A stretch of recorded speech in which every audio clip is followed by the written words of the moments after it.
The market exploded off of Jerome Powell's Jackson Hole comments, but will the momentum last? Welcome back to Navellier Market Buzz.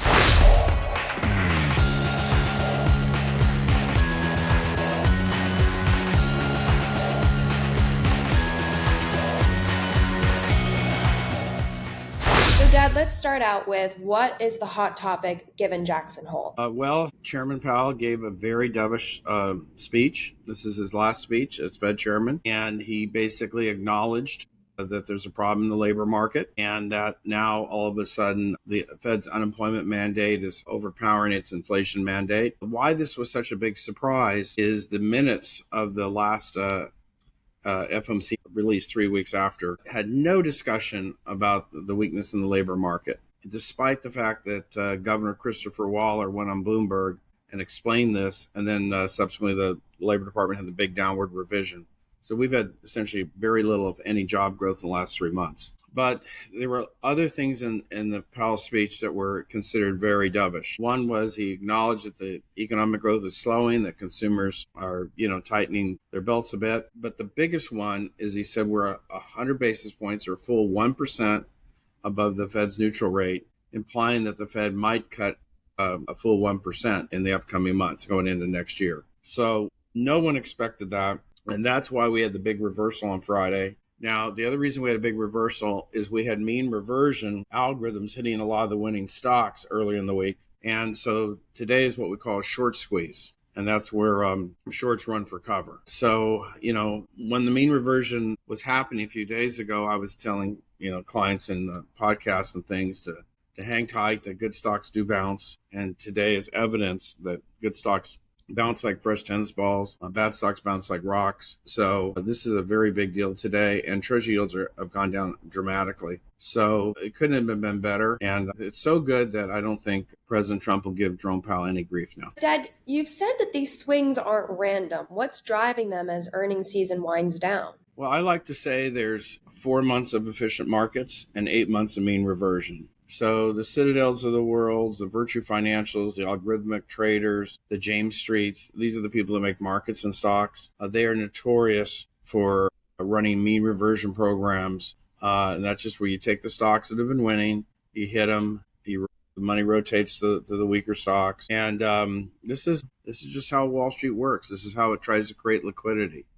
And whether it's right or wrong, it's just the reality we live in. Yvonne Marcheff, who we've had on as a guest before, is kind of an expert in this. He calls it Skynet, from the Terminator movie. And we get a lot of his comments on this as they implement the programs during the day. But the bottom line is it's the reality we have to live with. And this is why I tend not to trade, mainly because I'm holding stocks for long-term capital gains. But earnings have been strong.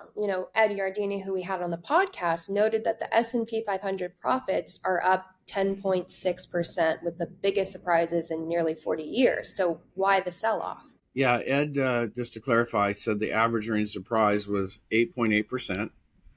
That's the highest he's ever recorded in the 39 years he's been monitoring earnings on the S&P. But no, you just have a sell-off because it's summertime. It's a seasonally weak period of time. You should notice that your neighbors are probably gone. New York likes to go on vacation in August. So does Europe. And we like to say the B team is left in charge. And it's just a seasonal weak period. We might rally going into Labor Day weekend next week because it's a happy time of year. But then after Labor Day, we'll probably consolidate a bit. The seasonal weakness tends to persist through September 15th. That's what we call the estimated tax payment time. And sometimes there's some selling pressure on stocks so people can make their estimated tax payments. And now let's talk about politics. Is Trump trying to push out another Fed official? Yeah, Lisa Cook is a Biden appointee. Apparently, she, on her mortgage application, misrepresented her residency to get a more favorable rate. And they used this against Adam Schiff to try to prosecute him. He's the senator from California. And so Trump's doing to people what they used to do to him. And of course, the conviction against him was just dropped in the appellate court. So Letitia James is not too happy right now. But, it is what it is. And I think he already has a majority on the FOMC, but he's trying to remake it with his people. And this Lisa Cook, for a banking official to lie on a mortgage application is not a good thing. So there's no way she can really spin this. Now let's get into stocks. We have a lot of big names announcing this week. Let's start out with Smuckers. Sales seem to be slipping, so I guess everything might not be better with jelly. That's true. They do make those things that don't have the crust. What are those things called? Uncrustables, yeah.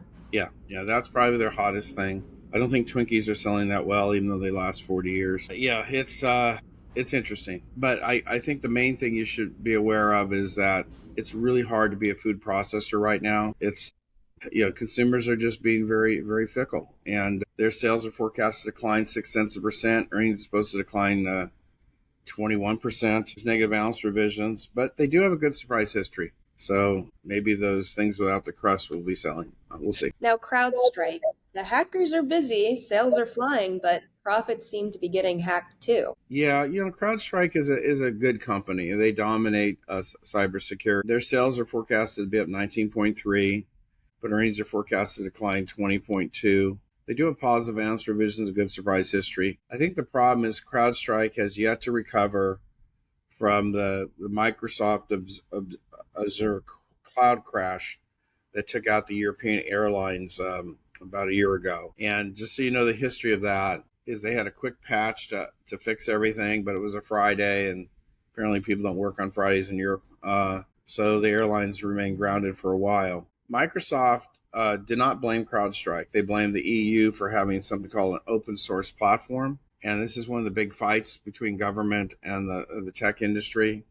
The Biden administration was suing to get everybody to have open source so they could spy better. But Microsoft cloud is open source in Europe, and CrowdStrike tries to protect them. But the more open your software is, the more the hackers can come in. I think what will really help CrowdStrike, Palo Alto Networks, and all these other cybersecurity firms is just another big hack. And then everybody will spend more money on their services. Now, NetApp. Storage is supposed to be reliable, but their earning history looks more like a glitchy hard drive. That's right. Their sales are forecast to decline 0.2%. Earnings are forecast to decline 1.4%. They have negative analyst revisions and a very earnings surprise history. So despite the fact that storage is a big business, the cloud is exploding. We did a short on the cloud centers coming to Reno, taking over. NetApp is not profiting from that trend. So that's most unfortunate. NVIDIA. The AI darling, sales are booming, profits are booming, but I think everyone's holding their breath for guidance. As always, their sales are forecasted to be up 52.9%.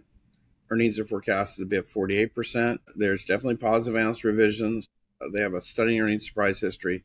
But as always, guidance is the key. Now, NVIDIA is by far our largest holding. Sometimes when NVIDIA announces, it doesn't go up, largely because of all the call options and everything that's been written on the stock. A lot of times the option writers don't want to exercise the options, so they do some sort of algorithmic trading to hold the stock back.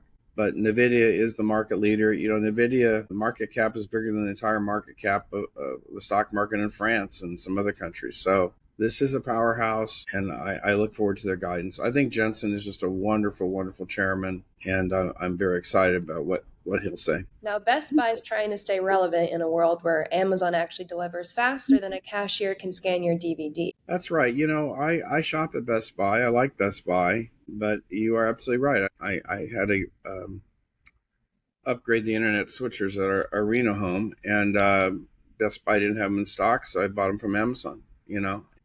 So their sales are forecast to decline 0.6%. Earnings are forecast to decline 8.7%. There's negative analyst revisions, but they do have good earnings surprises the past couple quarters. Guidance will be the key. We always like Best Buy to give us guidance. If you go into a Best Buy store, you're going to see a lot more home appliances. So they're struggling. I know football season's coming up, and that gets a lot of people excited. They'll have Labor Day sales. But their guidance is going to be very, very crucial. Now, Dollar General might be proving bargains still have value even on Wall Street. Yeah, their sales are forecasted to grow 4.6%. Earnings are forecasted to decline 7.5%.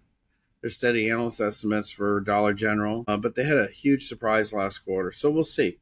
There was a dumping of goods in the first quarter trying to beat the tariffs. And so there was excess inventory to move. So I don't know if that's going to still help in the second quarter. So we'll see if they can surprise. Hormel, sales are sizzling, but sometimes earnings come out a little undercooked. Yeah, their sales are forecast to rise 2.9%. Earnings are forecast to rise 11.4%. They have steady analyst revisions. But they have a very erratic earnings surprise history. This company is obviously famous for spam and other, processed meats. We shall see. That stuff's not very healthy. It's full of salts.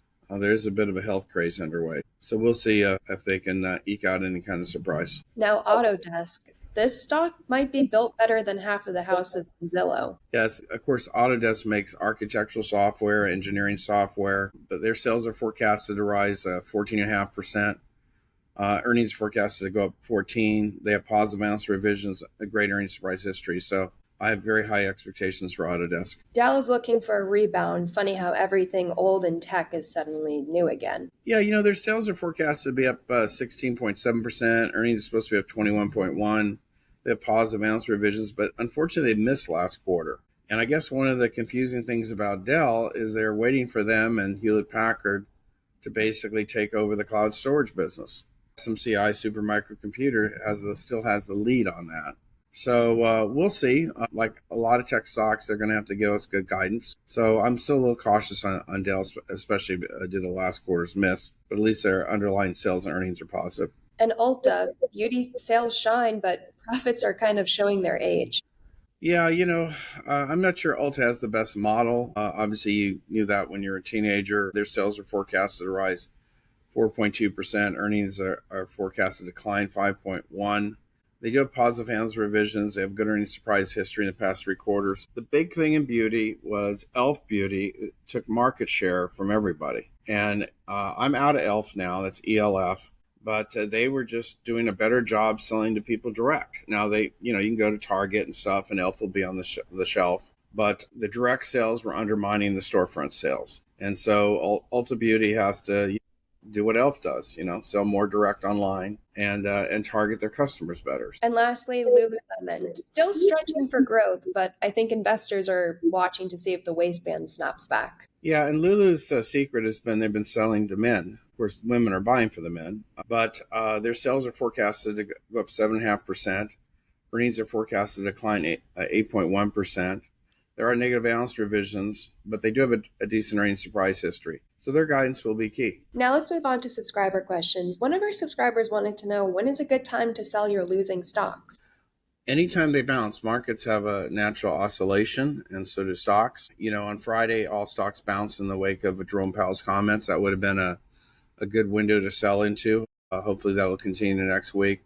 But I always try to sell into strength and then buy in dips. Another one of our subscribers brought up that Trump is really pushing cryptocurrency. Is that benefiting any stock? Yeah, you can buy Robinhood, HOOD. That would probably be one of the better ones. What Trump wants, he wants the trading of crypto to be in America. He doesn't want it to be in South Korea or India. He wants it to be in America. So Robinhood would be a classic example of a stock that you could buy that'll benefit from the growth in cryptocurrency. And finally, what do you feel about the future of Sezzle? I'm not worried about Sezzle. Their sales are spectacular. They just had some confusion on the last earnings announcement. I listened to their conference call. They're still growing at a rapid pace, over 30%, but this was a hot stock. And bubbles get pricked every now and then, and unfortunately they got hit. But they should come roaring back. I'm not worried about them. But you're grabbing a tiger by the tail, so hang on for dear life. But Sezzle is still in our portfolios, and some people we know bought it on the dip, and it's a good stock. Great. Well, thank you so much for answering all my questions, and thank you to you all for supporting us, and thank you so much for 3,000 subscribers. We really appreciate you guys watching and commenting, and make sure to like and subscribe if you haven't already. But until then, we will see you all next Sunday for a new video. Thanks so much.